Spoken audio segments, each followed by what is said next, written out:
Hello there, welcome back to the Ottomans. Last time, well, we recovered from that failed war against France, and we also ended up declaring war on Aragon, which brought in England and Flanders. Flanders is definitely already beaten. Aragon could potentially be a troublemaker. England is kinda done, I think, but we honestly do not know. So I'll send these guys up here to check. There's 10,000 Danes and 22,000 Englishmen.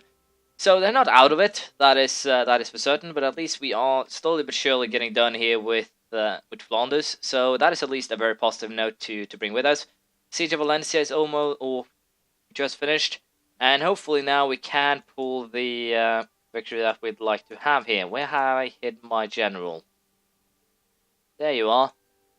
Now catch the bosses with your maneuver skill. So, hopefully we can beat the Aragonese here. Having them hide in the mountains is kind of beneficial to me, but I don't really want to go up there and well, challenge them to a fight. So, we'll hunt down that smaller 2,000 man army, and we'll also destroy the rebels just for the sake of having them gone. We also need to pay attention up here, as you see now, because of the fact that if I do not, I'm going to be screwed. But I can at least eternally trap the English army by doing this. It won't allow me to do much else though. But for the time being, I think that is the best option here. As you can see, doing this, it's not really good because it costs 81 admin points, I believe, to do the other thing. So we'll do that. But yeah, I'll keep alternating simply to keep the English army here at bay, at least until the sieges are done and I can join up my forces. We'll also, I guess, try and continue the sieges down here. We're still missing 21,000 men. Currently against 605, and I do not know why.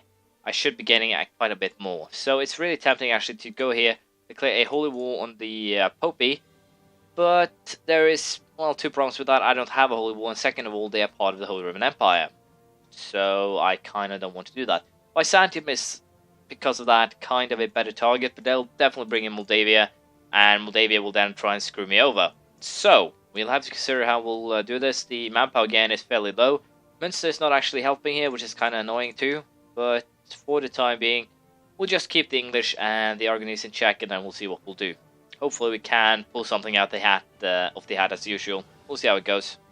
So the English troops actually end up marching on my army here, but as you can see, the morale is kind of skewed. I have about 7, they have about 3, so it should actually be a fairly easy victory here. As you can see, my troops have actually been scattering around a lot, and that has turned into some, well, weird way of looking at things. These guys shouldn't actually be able to retreat that far as I expected, but even so, it doesn't really help me because I'm sacrificing a lot of men to just pull a very small victory out of the hat here.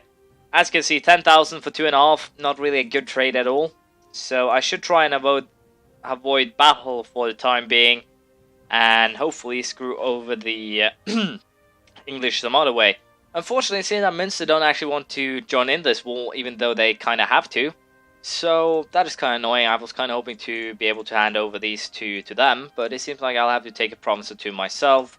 And I have no idea what I'll do here. I'll probably go out straight ahead of Scotland afterwards. We'll have to consider that. I might actually go for the resieging of these things as well, just to get the war score a little bit more fair, as one might say. Flanders, when it comes to them, I cannot go for that full annexation, as you can see here. It's a little bit too much. And of course, the capital is a little bit too far away for actually make this work. I can hand over a province to Austria. Do I really want to? Probably not. I can't even make them my vassal. So, all in all, Flanders turned out to be a very bad bet. I shouldn't actually have done anything in this case. And also, we have the Aragonese navy here that's currently watching this navy of mine. And that is probably a very bad thing as well. I have no idea if I can actually beat this navy. As you know, my navy is fairly bad. It hasn't been upgraded in, well, who knows how long now. But it hasn't been upgraded for ages, and I should probably have, well, focused a little bit on things for that. As I can see, the English actually had 18,000 and 16,000 armies, so it's probably in my best interest to end this about now. And as you can see, I won't actually be getting anything from them, but that is kind of how my army is standing right now. I might actually have to consider Westernizing, and that in itself is kind of a very bad thing to do, because it will hurt in every imaginable way possible. I have a big empire, which is very bad when we want to westernize. I have mad neighbors, which is even worse. And all in all, it's probably not for the best. So what I'll probably do right now is go for a quick siege on Barcelona, take that one, hand it over to Guyenne along with Labourd. Go for the Westernization and annex my vassals while that is happening. Allow my forces to replenish their, well, stamina, I guess I could say. And basically allow England to move to a new world, because right now there aren't really that much else I can do. So, with that as the plan, we'll go for waiting for the siege to end, try and get the English out of it fairly, well, cheaply here by offering, I guess, a concede defeat. And that is, of course, not enough. So, this could potentially turn very bad very fast, and I guess it just did. Because I'm pretty sure that we can't actually win this battle, and as such, I'll lose most of my units, even though they are attacking and they are suffering from... yeah, they just get a crossing penalty, I get everything, which kinda is hilarious. Also, the difference in morale doesn't actually seem to do anything right now. So, all in all, it's not... I'm not in a very good position here. The only thing that I can really hope for is trying to sneak these guys over to Connacht. So, what we will be doing, as I said, try to get this province here, because that's basically the only thing that I can. And then we'll actually just go ahead and Westernize. Just spend all of our points, Westernize, and see how things turn out after that. So I'm kind of worried here. Should I just... yeah, we'll give it a go. Just go for straight out siege. And of course it didn't go as well as we wanted to. The Aragonese aren't attacking us though, so that is a good thing. And why is half the army just standing there still? I have so many questions, but so few answers. Yeah, I guess this is why. My bad. But yeah, I definitely have to Westernize. I will get the same amount or the same type of troops, which definitely will give me that little bit of firepower, I guess I should say, to give me the victory here. And apparently, I still managed to forget some troops. What the hell? Yeah, I actually forgot quite a bit of them. Huh. Well, my bad. So, what do we actually want to do here? I'm kind of actually considering demanding that they give up cores simply to get something out of this. Have them re-release Castile, potentially. That could actually work out to my advantage. So I guess we'll do that and take the cash, because this is simply a drone on war. I'm wasting time. I have been wasting the last 20 years basically getting nothing. I've been getting nothing from my efforts, and that is my own stupidity and nothing else. What I need to find now is a very small nation to attack, and I guess we'll also go ahead here and do some boostings. So that'll cost me 400. This will cost me what? 570. I think I'll still go ahead and do this. Flexible negotiation. And that is simply due to the fact that tech will be super cheap once I've actually westernized. So here we go. National trade income modifier plus 10%. And unjustified demands minus 25%. So basically it's a kind of a win situation. I'll also go ahead and boost the stability up to 3 as is required. And let's see, can I now westernize? I can westernize while overextended, and that is a fairly... well, that problem has a very... or fairly easy solvable situation. We just do that. Problem solved. I can now westernize.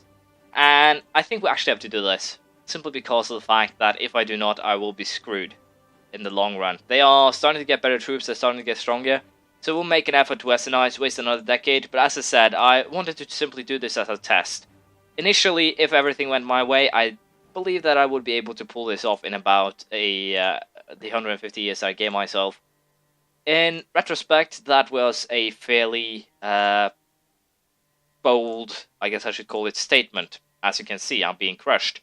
So, hopefully now we can replenish all of our manpower and also build up our armies to some fairly substantial size. The reason why they aren't actually taking everyone is kind of annoying in itself.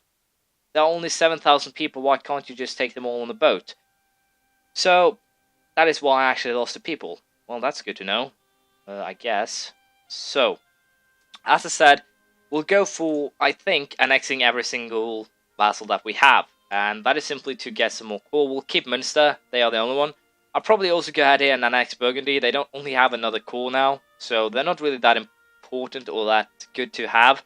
And Styria, I'll keep Styria around, but that's they are the only exception in this case here. I will not be taking any alliances. It will probably just be bad to do so. So hopefully now we'll be able to make things work. I have no idea if we'll actually be capable of that, but I will at the very least be marching some troops down to Byzantium here and try to get things working. I need to boost my stability to be able to actually declare war, which is bad enough in itself. But for now, we'll simply have to make do with what we have. So let's see if we actually, or if I'm actually capable of westernizing or not. Nothing else to do than try. We'll see how it turns out.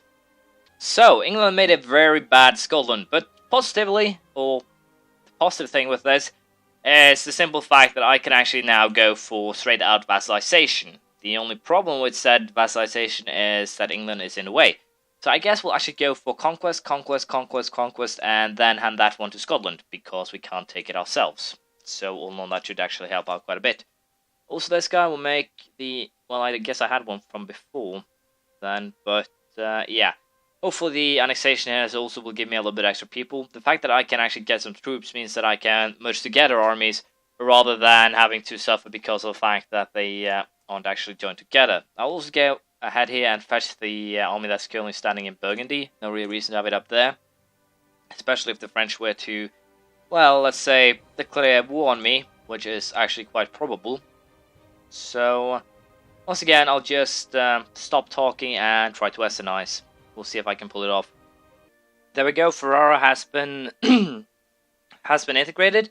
And with that, I get some extra troops, of course, and also a potential... I guess I'll just despawn this army because of the fact that, as you see, army maintenance is starting to get fairly expensive. So, we'll retreat some armies back here. I'll allow this army to just consolidate. I think that makes it a little bit cheaper. And potentially, I'll actually have to not keep one or two armies purely for the purpose of saving money. So, since I don't actually use these ships anyway, I might as well just get rid of them. I know trade could have given me a substantial amount of money, but I haven't actually focused enough on trade in this game to actually make it work, and also the fact that I would mostly be at war and not actually focus on navy at all, kind of made it, at least to me, a lost cause to actually try and make that work. But for now, nothing else to do than just accept it. I would probably have been better off if I'd actually focused on having naval supremacy, rather than what I have been doing. So, 4 noble regiments rise up in revolt on the Canaries of all places. We are better off without them, I guess. Gain 25 piety. Austria on Salzburg. Fair enough, I don't care. And I guess we have to send these guys to deal with the noble arseholes. So, as you can see, this makes things fairly expensive, and that's due to that advisor. I'm also going to the step of building a fine arts academy that I actually forgot about completely, but that is just how things wound up as it was. So nothing I can really do about that. What I'm kind of actually tempted to do here is despawn this army entirely, and yeah, I guess I'll just do that. I'll stand down some armies just to try and save a little bit of cash here. Yeah, I guess I'll send this army also up here. The army race will replenish by himself, and I can't actually afford to be losing too much money on that very same note as well. So I need to save cash, and the way to do that is not having full force limits. But as you can see, we did at least kick the Noble Revolt's ass, or Noble Revolt's ass. And for now, we'll be going back down on army maintenance, saving up cash, and preparing for the future here. There's no need to actually boost your stability unless you can boost it up to level 0. And the reason for that is you are fairly likely to actually get a stability hit. And even though you don't want to, nothing you can control. So you really have to, as you can see, a nobility concern with loss of privileges. Right now they don't really matter. I couldn't get more unstable if I wanted to. I'll try and fix my throat and then get back to you because I'm really not sounding well. My apologies. It just hit me that... Wow, my apologies again. It just hit me that annexing Guyenne and Burgundy is probably not a good idea. I'm pretty sure that right now that I can bypass France's Holy War. They could always Holy War Guyenne, and it probably would have. But even so, right now, I guess we'll play it safe and don't do that. The simple reason why is, once again, to make sure that everything everything goes as planned here. Unfortunately, I do have some old Catholic zealots in Italy. Wow, what the hell is up with me? As I said, I do have some Catholic zealots in Italy that needs to be dealt with. And we also have these revolutionaries that rise up every now and again on just being a nuisance. But at the very least, we are able to deal with them. So that should be fine. Unfortunately, I guess I'll end it right here, right now. We'll continue the Westernization efforts next time. It'll probably be fairly boring, because all what we will be doing is waiting. I do have 1.5 stability point right now, so we are getting closer to what we need. But we're still far away, so that kind of sucks. But we'll see how it turns out. Hopefully we can get a positive event or two to help us out. But no promises. Once again, sorry that this actually won't be even close to my goal, but we'll have to continue. Well, next time. I'll probably, at this rate, it probably won't actually be the entire game before it ends, but I'll give it a go and see what happens. If it takes too long, then I'll simply stop and probably try and make the file public or something. We'll see how it turns out. Thank you for watching. Please leave a comment, praise, criticism, anything you feel like, and I'll see you around next time. Bye.